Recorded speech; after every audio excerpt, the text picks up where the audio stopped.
J'ai enlevé mes chaussures, je les ai mis dans le sac. Parce qu'en plus j'ai des ampoules et tout. Donc là, tant que je peux mettre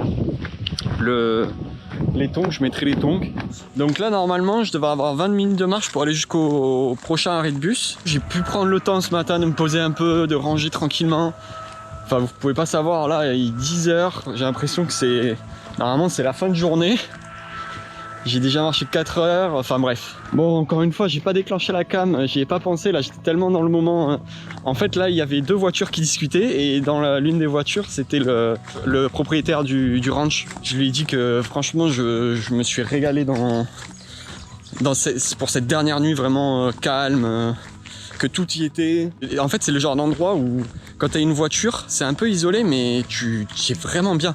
En marchant là, ça me fait penser à des trucs.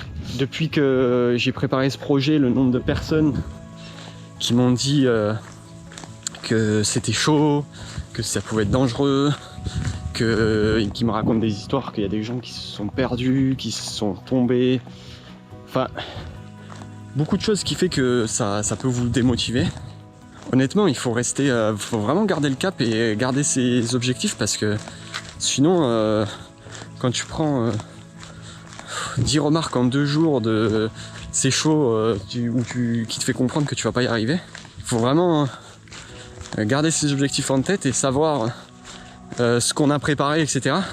Parce qu'honnêtement, je me suis pas mal préparé aussi, bon, physiquement un petit peu, mais surtout au niveau de l'organisation, que ce soit les étapes calculées, vraiment les chemins de randonnée, les bouquins. Donc c'est de la préparation et je suis pas allé à l'aveugle. Ça peut être dangereux si vraiment on y va à l'aveugle, mais avec un peu de préparation, c'est possible. Comme la galère n'est jamais finie, là j'attends le bus. Il n'y a pas d'arrêt en fait, il est censé y avoir un arrêt là, mais il n'y a pas d'arrêt. Donc ça va faire... Ils passent tous comme des fous en plus. Ça va faire 40 minutes que j'attends, normalement il devrait arriver dans 5 minutes.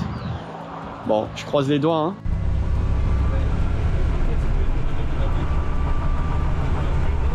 Là je vais chercher la voiture à la plage 128, vous pouvez pas savoir la sensation que ça fait de retrouver une voiture, de savoir pouvoir se déplacer librement en fait. C'est vraiment une sensation de liberté et ça m'a fait la même chose maintenant que j'y repense le jour où j'ai eu le permis en fait. C'est vraiment pouvoir se déplacer comme on le souhaite quoi. Les gars c'est con mais j'ai rêvé de ce moment, genre toucher le volant comme ça et pouvoir partir, mettre le GPS. Et on se rend pas compte la sensation, la liberté qu'on a en fait en voiture, pouvoir aller où on veut en quelques minutes et sans effort. Les gars, c'est la fin de cette traversée et voilà, je pense que ça conclut bien un peu, ça fait partie des conclusions que j'en tire, vraiment la valeur des choses dont on se rend plus compte quand on l'utilise au quotidien.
Cette traversée était écrite sur le papier, mais je le savais. La réalité du terrain m'a vite rappelé que la nature impose toujours ses propres règles. Certains sentiers n'étaient plus balisés, d'autres complètement refermés, devenus impraticables ou trop dangereux. Alors j'ai dû improviser, contourner, marcher sur des portions de route, parfois sans trottoir, et accepter que, malheureusement, certains jours, j'étais obligé de prendre le bus pour ma sécurité.